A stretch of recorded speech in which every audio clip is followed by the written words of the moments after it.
जय जय सद्गुरु प्रभु महाराज की जय। श्री नित्य सत्य शाश्वत अतीत चल व्यर्थ बाह्य ब्रह्मणे नमः। అనంతోపనిషత్తు శ్రీ శివరామ దీక్షిత అచల గురు సాంప్రదాయమునకు అణువుగా నిగూఢ భావార్థం విశ్లేషించిన వారు పరిపూర్ణ భాషా కోవిద అచల వాగ్మయ వాచాస్పతి క్షరాక్షర విలక్షణ శ్రీ మోసా చక్రపాణి ఆచార్యులు. ఇప్పుడు అనంతోపనిషత్తు నుంచి 11వ శ్లోకం.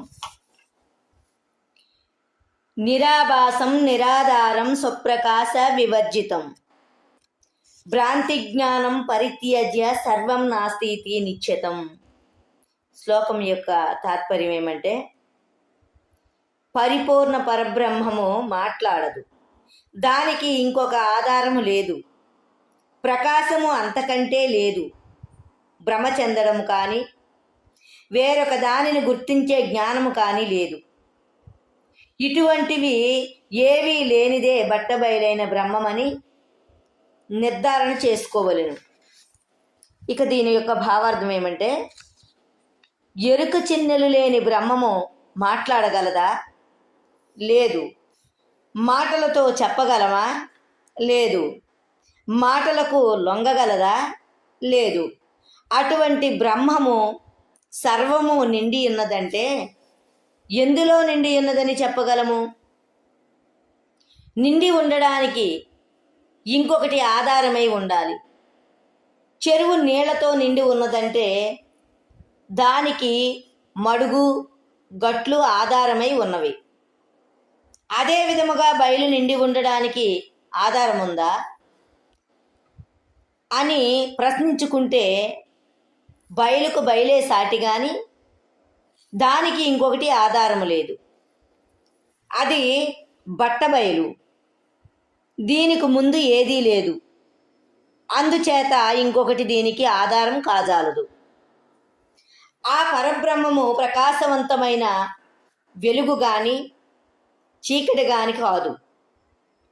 భ్రమ భ్రాంతి అనేది మాయోపాధి లేనిది, మాయకు లొంగనిది అయిన బట్టబయలందు ఎరుక ప్రభావము ఏమాత్రము లేదని నిజముగా నమ్మిన వారే పరిపూర్ణ భావజ్ఞులు. అయితే ఈ శ్లోకం చిన్నది కనుక ఇప్పుడు ఇంకొక శ్లోకం అంటే 12వ శ్లోకం కూడా విచారణ చేద్దాం. ద్రష్టా దృగ్జగత్సర్వం సంభవో నాస్తి సర్వదా మర్కట శృంగవద్భాతి సత్యం సత్యం న సంశయః.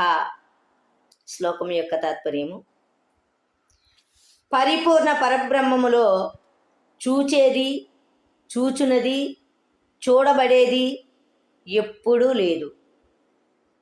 కోతికి కొమ్ములు ఏ విధముగా ఉండవో ఆ విధముగా పరిపూర్ణములో ఎరుక ఉండనే ఉండదు. దీని యొక్క భావార్థం ఏమంటున్నారంటే, సర్వమును గుర్తించి వాక్కుతో చెబుతూ అనుభవ స్థితిని పొందుతున్న శుద్ధ జ్ఞానమునే ద్రష్ట అని చెప్పుదురు. అటువంటి ద్రష్ట ఈ దేహానికి అధిష్టాన ప్రభువై సహస్రార కమలమునందు అణుస్వరూపముతో తేజోమయునిగా వెలుగొందుతున్నాడు. అతడే కుండలీనాథుడు. అదే శుద్ధ చైతన్య బిందు స్వరూపము. అదే మాయోపాధికి మూల కేంద్రము. అటువంటి ద్రష్ట దృక్కు అనగా చూచుట ద్వారా ఎదురుగా ఉన్న దృశ్యమును గ్రహిస్తున్నాడు. ఈ ద్రష్ట దృక్కు దృశ్యములే జ్ఞాతృ జ్ఞాన జ్ఞేయములుగా క్రియారూపం ధరించాయి. ఈ త్రిపుటి వల్లనే సమస్త జగత్తును చూడగలుగుతున్నాము. చూచేది, అనుభవించేది కూడా ఇదే. అంతర్ముఖముగా వెళ్ళి హృదయాంతరాళాలు శోధించినది కూడా ఇదే. జాగ్రత్త, స్వప్న, సుషుప్తి అను 3 అవస్థలు సృష్టించి వాటిని అనుభవించేది కూడా ఇదే. ఇదే మూల దుంప, మాయల మారి ఎరుక. ఇది సంభవం నాస్తి సర్వదా అని దీని ఉనికి చెప్పారు. అంటే కలుగుతుంది, మరలా లేకుండా పోతుంది. అని దాని ఉనికి చెప్పారు. అటువంటి అనిత్యమైనది బ్రహ్మములో ఉన్నదని చెబితే ఆ వాక్యం నిలబడగలదా? అందుకే ఉదాహరణగా కోతికి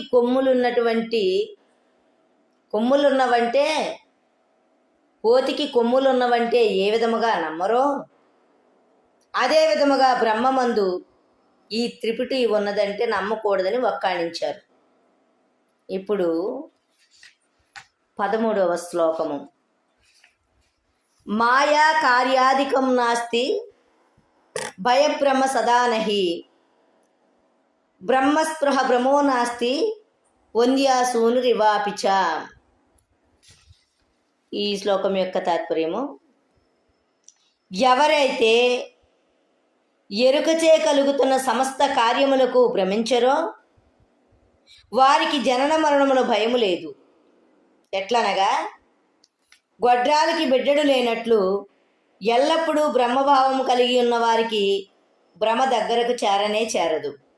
ఈ శ్లోకం యొక్క భావార్థము, ఎరుక ప్రభావమంతా మాయ అనేది మోహములో పడవేయడమే. ప్రకృతిబద్ధుడైన మానవుడు ఆ మోహమునకు లొంగిపోవడము సహజమే. అందువలన జనన మరణాలు అనే భయం కలిగి ఉన్నాడు. జగత్తు అసత్యమైనది కాబట్టి దానికి మాయ అన్నారు. మాయ ఎప్పుడూ పరబ్రహ్మమును కనుగొనలేదు. అందువలన మాయలో పుట్టి మాయలో పెరిగి మాయలోనే నశించిపోయే మానవుడు మాయ అతీతమైన బ్రహ్మమును దర్శించలేక భయమునకు భ్రమకు లోబడిపోతున్నాడు. సద్గురు కృప వలన మాయకు అతీతమైన బ్రహ్మభావము తన అంతరంగములో నిలుపుకొని బ్రహ్మస్పృహ నిత్యము కలిగి ఉన్న వారికి భ్రమ అనేది పుట్టదు. గొడ్రాలికి బిడ్డడు ఏ విధముగా ఉండడో అదే విధముగా బ్రహ్మస్పృహ ఉన్నవారికి భ్రాంతి ఉండదు. భ్రాంతిని తొలగించుకొని బ్రహ్మభావం నింపుకోవాలంటే అది అంత తేలికైన పని కాదు. భ్రాంతి అనేది ఎక్కడ పుడుతుందో ఆ ద్రష్ట దృక్కు దృశ్యముల యొక్క మూల రహస్యములు కనుగొనాలి. ఆ మూడింటిని అనుసంధానపరిచే జ్ఞాతకు ఉపాధులు లేకుండా చెయ్యాలి. అప్పుడు ఏమీ కానీ ఏమీ లేని స్థితిని బిందుస్థానములో భద్రపరిచినట్లయిన బ్రహ్మస్పృహ నిశ్చలముగా ఉంటుంది. అటువంటి స్పృహలో ఉన్నప్పుడు ఎరుక భ్రమలు దగ్గరకు రావు. దీని ఆధారముతో చివరి ఘట్టముగా ఆ స్పృహను కలిగి ఉన్న శుద్ధ ఎరుకను కూడా నిర్మూలించినప్పుడు జగదాతీతుడు కాగలడు. ఇదంతా తనకు తాను చేసుకోవలసిన చర్య కాదు. ఇందులోని మూల రహస్యాలు అచల గురువుల చెంత చేరి గురుప్రోక్తముగా మూల ప్రకృతిని ఛేదించి విముక్తి పొందవలసినదే కానీ తనకు తానుగా ఎవరు ప్రకృతిని ఛేదించలేరు. అనంతోపనిషత్తులో బ్రహ్మమందు జగత్తు లేనే లేదు అని దృఢపడడానికి కొన్ని ఉపమానాలు ఇచ్చారు. ఇక్కడి నుంచి వాటికి సూక్ష్మంగా భావార్థం ఇస్తున్నాను. మరుమరిచిక జలాకుంభే పూర్ణమేవ జగద్భవేత్ అంటే తీవ్రమైన ఎండలో మరుభూములందు దూరంగా చూస్తే నీరు ఉన్నట్లుగా కనబడుతుంది. వాటినే ఎండమావులు అంటారు. ఆ ఎండమావులందు నీరు లేకపోయినప్పటికీ నీరు ఉన్నట్లు ఏ విధముగా కనబడుతుందో అదే విధముగా పరిపూర్ణమందు అంటే పరిపూర్ణ బ్రహ్మమందు ఈ ఎరుక జగత్తులు లేనప్పటికీ ఉన్నట్లుగా తోచింపబడుతుంది. అందువలన ఎండమావులందు నీరు ఉంటే బ్రహ్మమందు జగత్తు ఉన్నదని భావించవచ్చు. అంటే ఇది మిథ్య. ఇక క్షీరపానేన సర్పస్య విషం నస్యే జగద్భవేత్ అన్నారు. దీని భావన ఏమిటంటే పాలు తాగిన పాము విషం కక్కకుండా ఉన్నట్లయితే బ్రహ్మమందు జగత్తు ఉన్నదని భావించవచ్చును. ఇది కూడా మిథ్యయే. ఇక తమ ప్రకాశమానైన భాసతే తత్వ స్థితే జగత్ అన్నారు. అంటే చీకటిలోన వెలుగు ఉన్నట్లయితే బ్రహ్మమందు జగత్తు ఉన్నదని భావించవచ్చును. ఇది కూడా మిథ్యయే. హేమం సూర్యకరే చాస్తి జగత్ సత్యం భవిష్యతి అన్నారు. అది ఎలాగంటే సూర్యకిరణములలో కూడా మంచుగడ్డ కరగకోకుండా ఉండగలిగితే బ్రహ్మమందు జగత్తు ఉండగలదు. అంటే ఇది కూడా మిథ్యయే.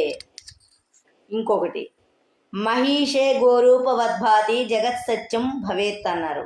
అంటే దున్నపోతు ఆవు రూపములో ఉన్నట్లయితే ఈ జగత్తు బ్రహ్మములో ఉన్నదని చెప్పవచ్చును. అలా ఉండదు కాబట్టి ఇది కూడా మిథ్యయే. అగ్ని స్పర్శ జల పిండం భవేత్ సత్యం జగత్ భవేత్ అన్నారు. ఇది ఏంటంటే అగ్ని యొక్క వేడి తాకినిచో మంచుగడ్డ కరిగిపోకుండా ఉండగలిగితే బ్రహ్మమందు జగత్తు ఉండగలదు. ఇది మిథ్యయే. పవనోస్త్రేణ భిద్యేత జగత్ సత్యం భవిష్యతి అన్నారు. అదేంటంటే గాలి వలన పర్వతం కూలిపోతే బ్రహ్మమందు ఈ జగత్తు ఉండగలదు. ఇది మిథ్య. అయితే ఇంకోటి ఏం చెప్పారు, పర్వతేపి భవేత్పత్రం జగత్ సత్యం భవిష్యతి అన్నారు. అంటే ఒక ఆకు మీద ఒక పర్వతం నిలబెట్టగలిగితే బ్రహ్మమందు జగత్తు ఉండగలదు. అంటే ఇవన్నీ కూడా విద్యా శ్లోకాలు అనమాట. అంటే దీని అందు అది లేదు కాబట్టి బ్రహ్మమందు ఏ కాలమందు జగత్తు లేదని చెప్పడానికి ఇన్ని ఉపమానాలు ఇచ్చారు. ఇది కూడా మిథ్యయే. కరశృంగేణ మహర్షో మృతేచ్ఛ జగత స్థితి. మహిషో జగత్ మృతేచ్ఛ. కరశృంగేణ మహిషో మృతేచ్ఛ జగత స్థితి. అంటే గాడిదకు కొమ్ములున్నవని ఆ కొమ్ములతో పొడవగా దున్నపోతు చనిపోయిందని ఎవరైనా చెప్పగా దానిని నమ్మినట్లయితే బ్రహ్మమందు జగత్తు ఉన్నట్లుగా భావించవచ్చు. ఇది కూడా మిథ్యయే. ఇక వీటి యొక్క భావార్థం ఏంటంటే ఈ 9 వాక్యములు మిథ్యాభావమును బలపరిచే ఉపమాన వాక్యములు. అసంభవమైన మాటలు వినేటప్పుడు అదంతా దబ్బర వాక్యాలని ఏ విధముగా కొట్టిపారవేస్తామో అదే విధముగా బ్రహ్మభావం ఎరిగిన బ్రహ్మవేత్త ఈ ఎరుకా ప్రపంచము బ్రహ్మములో లేనే లేదని దృఢపరుచుకొని జగత్తు ఉన్నదని దానికి క్షయావృద్ధులు కూడా ఉన్నవని చెప్పిన మాటలు నమ్మరు. ఏకైక సత్యమైన బ్రహ్మమే వారి భావన. మిథ్యా జగత్తు వారి నిరసన కార్యము. తనకు ఆ భావస్పందన కలిగించిన గురుదేవులు నిత్య ఆరాధనా దైవము. సరే, ఈ శ్లోకాలు ఇంతటితో ముగిస్తూ రేపటి శ్లోకాల్లో కలుసుకున్నాం. జై జై